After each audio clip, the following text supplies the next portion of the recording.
Alléluia, alléluia. Bonsoir mes bien-aimés, bonsoir mes frères et sœurs. Euh, donc voilà, je suis le frère Monfant de Rennes et j'avais à cœur de partager ce soir un thème qui me tenait à cœur.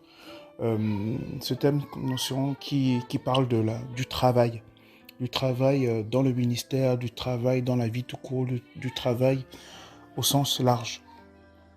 Donc on va lire dans Actes chapitre 18, verset 3. Euh, je lis Actes chapitre 18, verset 3.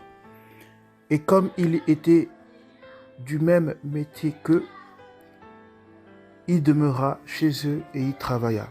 Je vais lire même à partir du verset 1, tout au début. Mais après cela, Paulos partit d'Athènes et se rendit à Corinthe. Il y trouva un juif du nom d'Aquilas, originaire du Pont, récemment arrivé d'Italie avec Priscille, sa femme, parce que Claudius avait ordonné à tous les Juifs de sortir de Rome. Il s'approcha d'eux, et comme il était du même métier qu'eux, il demeura chez eux et y travailla, car ils étaient faiseurs de tentes de leur métier. Amen, amen. Ce qu'on apprend dans ces versets, c'est que Paul, après avoir quitté Athènes, il se rend à Corinthe. Et dans à destination à Corinthe, il rencontre un couple, Aquilas et Priscille, qui avaient fui la persécution à Rome. Et on apprend aussi qu'ils avaient un point commun. Ce point commun, c'était qu'ils exerçaient le même métier et qu'ils étaient monteurs de tentes. Ils étaient faiseurs de tentes. Ça faisait partie du mobilier actuel. Il n'avait pas d'immeuble. Il n'y avait pas à l'époque de maisons en briques, mais c'était généralement la tente qui était l'outil de prédilection pour les nomades. Avec les tentes, on pouvait déménager, on pouvait remonter. Et Paulos aujourd'hui était un monteur de tentes. On apprend ici qu'il était faiseur de tentes. Mais ce n'était pas son travail à la base. À l'époque, il travaillait pour les prêtres et il pourchassait l'église. Mais dans son cœur, il pensait servir le Seigneur. Parce que l'église qu'il considérait comme un ennemi, en fait, il ne pensait pas que c'était des ennemis. Il pensait que ce n'étaient pas des enfants d'Élohim, mais c'était des véritables enfants d'Élohim. Mais il était dans l'ignorance.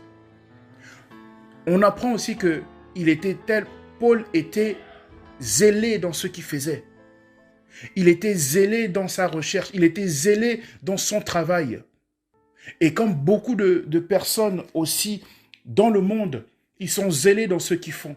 Ils ont une capacité à travailler. Mais ils n'ont pas le Seigneur. Ils ont une capacité, le Seigneur leur a donné une intelligence, le Seigneur leur a donné des dons, le Seigneur nous a donné des dons à chacun de nous. Mais ce n'est pas au service du Seigneur. Paulos croyait qu'à l'époque, quand il s'appelait Saul de Tarse, il pensait travailler pour le Seigneur. Mais il travaillait pour l'ennemi. Et quand le Seigneur s'est révélé à lui à la route de Damas, le Seigneur se dit: Paulos, Paulos, pourquoi me persécutes-tu? Et il va voir vraiment le véritable sens de son travail. Il a vraiment réalisé qu'il ne travaillait pas vraiment pour le Seigneur, mais qu'il travaillait pour l'ennemi. Et pendant tout le cheminement de la conversion, le Seigneur s'est révélé à lui. Le Seigneur l'a guéri, le Seigneur l'a restauré et il a continué à travailler. En fait, ce que j'ai compris aussi dans ce passage-là, c'est que Paulos avait déjà ce zèle-là de travailler. Et ce zèle-là, il l'a gardé. Le Seigneur l'a seulement orienté, ce zèle-là, pour son œuvre. Et bien aimé, nous, ce que nous comprenons ici, c'est que Paulos a eu un métier. Il travaillait. Il a arrêté de pourchasser l'église. Il a arrêté de mener l'inquisition. Mais il a maintenant transformé ce travail-là pour le Seigneur. Le Seigneur va faire maintenant, il va continuer à faire la même chose avec Pétros, avec Pierre. Il rencontre Pierre pendant qu'il a terminé de pécher. Et il a vu Pierre, il dit Pierre, mais Pierre se dit, mais on a péché toute la nuit. Et quand le Yoshua se révèle à lui, Pierre lui dit, maintenant, tu ne seras plus pêcheur de poissons, mais je te ferai pêcheur d'hommes. Et il a continué à travailler pour le Seigneur. Bien-aimés, je veux encore nous dire en ce jour que le Seigneur se sert des personnes qui travaillent. Bien-aimés, nous devons considérer les personnes, nous devons considérer vraiment le travail dans notre vie. Le travail dans le ministère. Et vous savez, et c'est lié. Parce que si tu ne travailles pas du point de vue matériel, il y a des répercussions aussi dans le spirituel. Et c'est vice-versa. Si tu ne travailles pas du point de vue aussi spirituel dans l'œuvre du Seigneur, il y a des répercussions aussi dans le matériel. On apprend aussi que Pierre, que Paulos, pendant tout le cheminement de son ministère, tout le cheminement qu'il a fait dans l'Église, il était à la charge de personne. Il travaillait pour être autonome. Il travaillait pour être indépendant, ne pas être à la charge de l'Église. Il ne voulait pas être un poids, mais il voulait être un bon exemple. On va lire dans 2 Thessaloniciens. 2 Thessaloniciens, chapitre 3.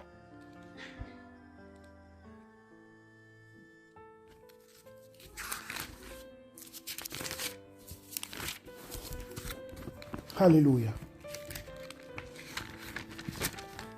2 Thessaloniciens,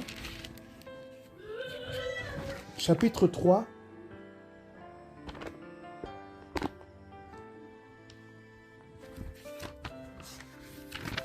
Le Seigneur est bon. Et il va nous faire encore du bien ce soir.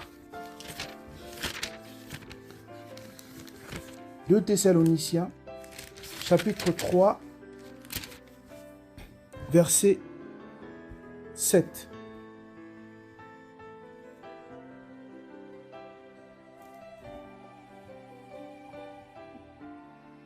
Mais le Seigneur, 2 Thessaloniciens, chapitre 3, verset 7, mais le Seigneur est fidèle.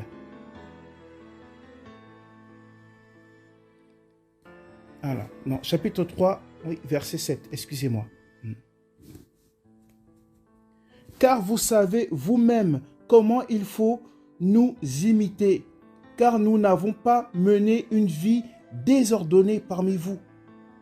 Et nous n'avons mangé gratuitement le pain de personne. Mais dans le labeur et dans la peine, nous avons travaillé nuit et jour pour n'être à la charge d'aucun de vous.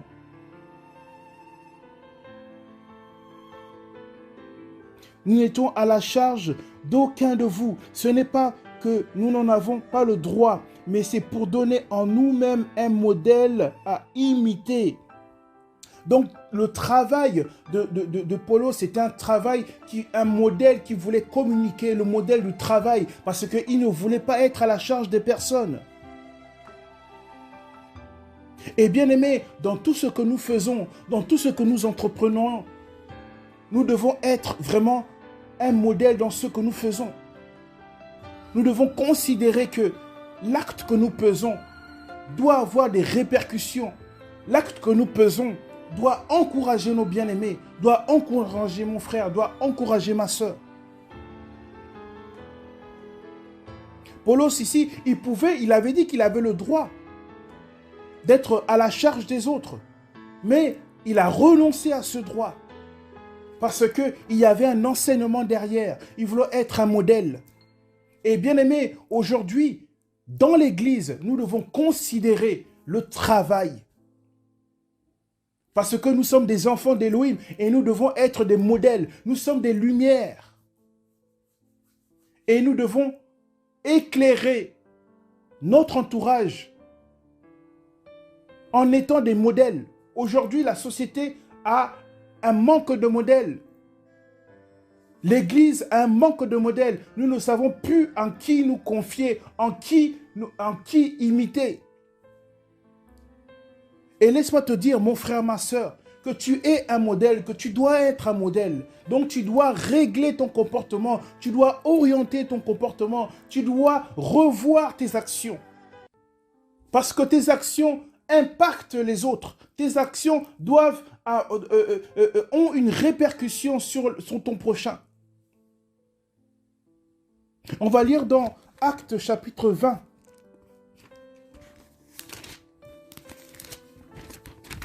Je vais aller très vite, je serai court. Actes chapitre 20.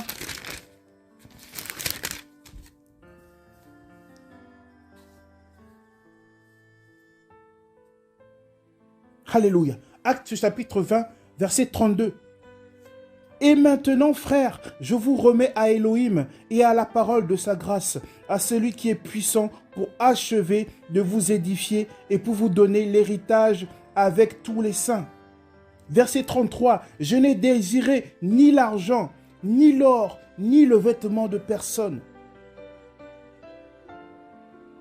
Je n'ai désiré ni l'argent, ni l'or et ni le vêtement de personne. Donc ça veut dire que nous, en tant que serviteurs du Seigneur, nous devons être autonomes. Nous ne devons pas nous attendre aux autres, mais nous devons attendre qu'au Seigneur. Cet enseignement-là, Paul nous enseigne ici pour nous repréciser notre responsabilité. De ne pas être à la charge de quelqu'un. Ne pas s'attendre à ce que nous puissions recevoir quelque chose des autres. Mais au contraire, c'est à nous de donner. Il y a plus de bonheur à donner qu'à recevoir, mes bien-aimés. Donc, dans le travail, plus tu vas travailler, en travaillant, tu seras autonome. Et en étant autonome, tu seras aussi une source de bénédiction. Et là, je parle du point de vue du ministère, mais en point de vue du monde pratique aussi. C'est une sonnette d'alarme aussi que je veux donner à toutes mes bien-aimés, à tous mes frères et sœurs qui se disent « Mais Seigneur, mais moi je n'ai rien, je ne peux pas travailler, qu'est-ce que j'ai ?» Mais le Seigneur, tu as tes deux mains. Tu as tes deux mains. Tu as la santé. Tu peux faire des choses. Parce qu'aujourd'hui, on vit dans une société où ce n'est plus forcément le fait d'aller à l'école pour réussir. Je n'ai pas dit ça. Mais moi-même, il faut pas se dire ça. Tel métier, être au bureau, aller dans telle école. Non, ce n'est pas ça. Aujourd'hui, même un illettré, on a des histoires, des illettrés qui sont devenus des milliardaires.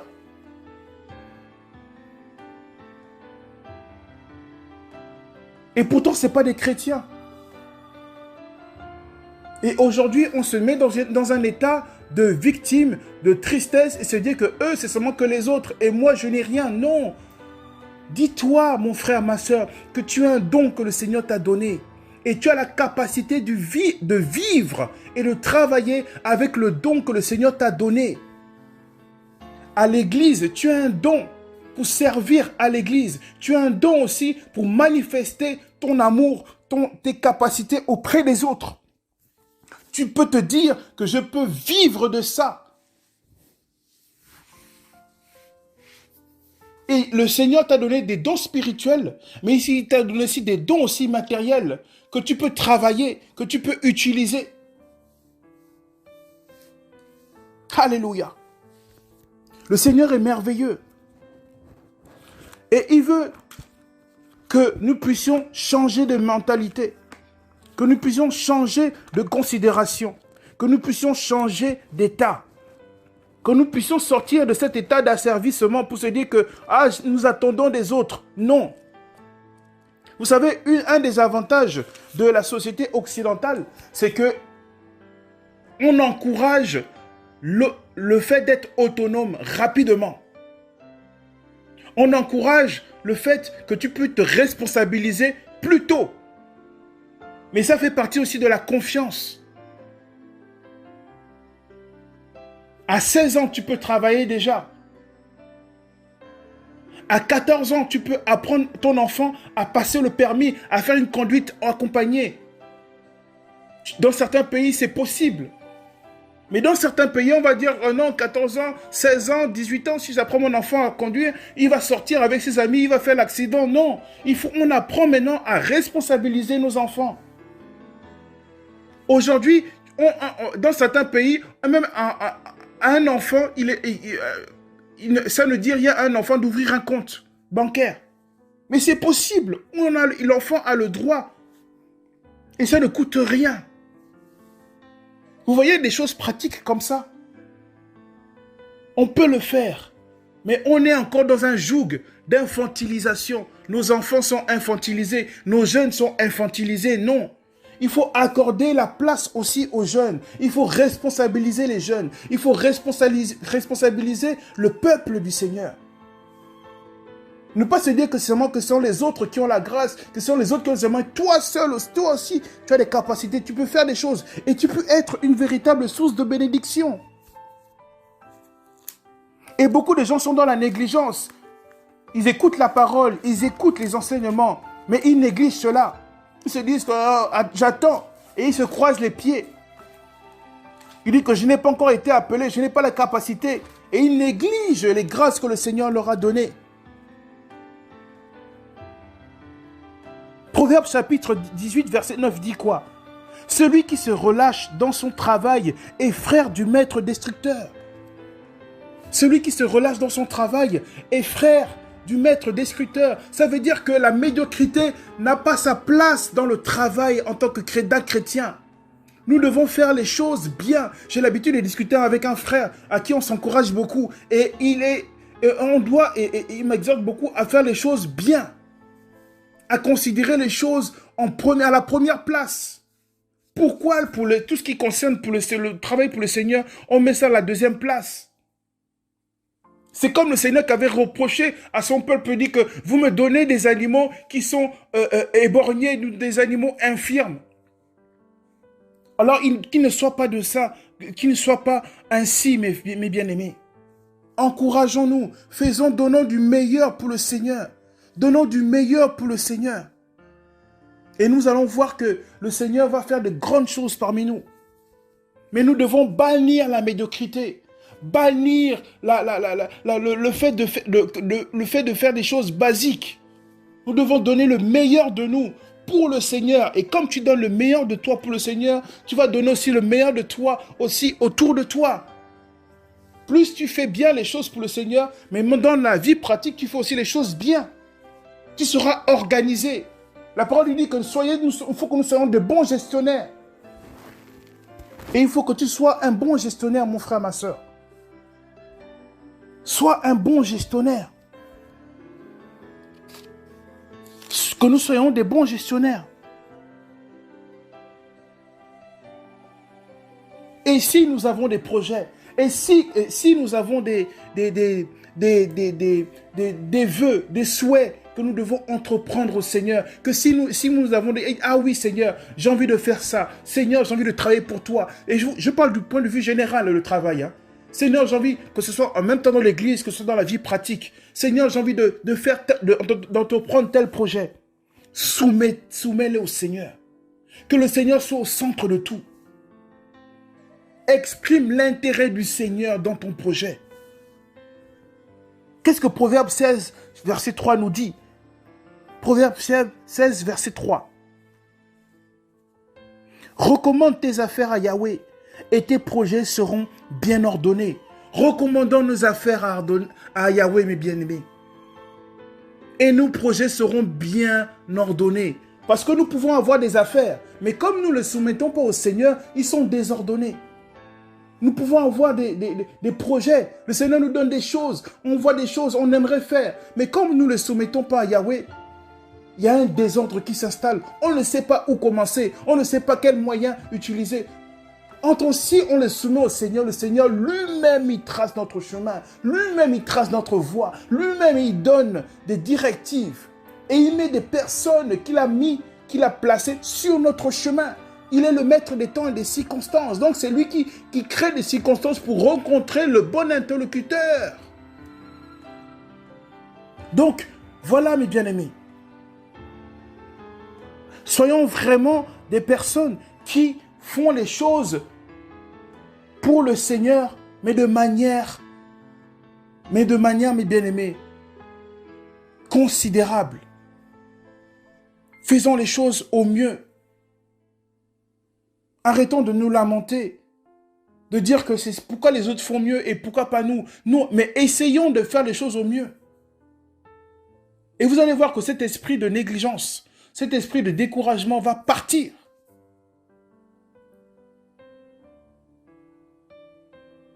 Qui veut aller loin doit ménager sa monture. Donc tu dois ménager ta monture, tu dois te préparer, tu dois te former, tu dois apprendre, tu dois t'armer d'humilité. Tu dois accepter de commencer petit. Et non se dire, je veux commencer gros. Non, c'est aussi un des problèmes.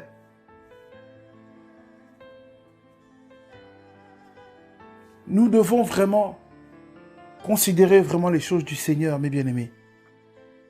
Et nous devons faire vraiment que le travail vraiment soit vraiment un modèle. Le Seigneur lui-même, il a travaillé. Les apôtres eux-mêmes ont travaillé. Le Seigneur ne s'est jamais servi d'un paresseux. Mais il s'est toujours servi des personnes qui travaillaient.